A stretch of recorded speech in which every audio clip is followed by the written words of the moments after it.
Hello दोस्तों, नमस्कार। ये कहानी उन लोगों के लिए है जो अपनी ज़िंदगी में समय का सही तरह से उपयोग नहीं करते हैं। समय का महत्व समझना बेहद ज़रूरी होता है। ज़िंदगी में हमें जो हासिल करना होता है वो हमें सही वक्त पर हासिल कर लेना चाहिए, क्योंकि ज़िंदगी मौके कम और धोखे ज़्यादा देती है।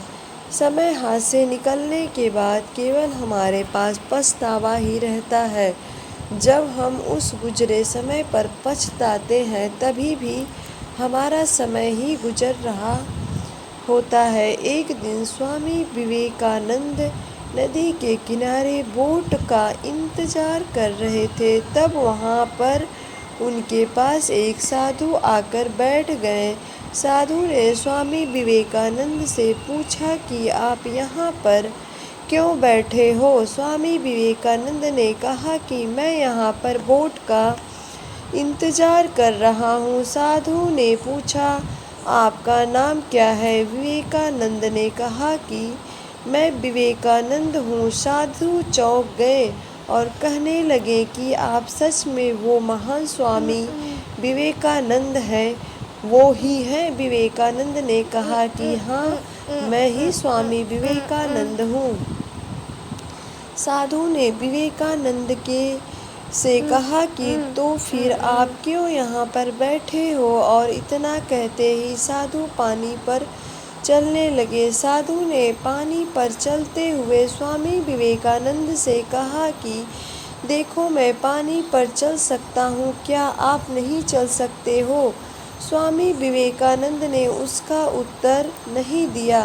कुछ देर बाद बोट आ गई और स्वामी विवेकानंद ने उस साधु से कहा कि आप भी चलिए मेरे साथ उस पार बोट में। साधु बिना कुछ सोचे तुरंत विवेकानंद के साथ बोट में बैठ गए।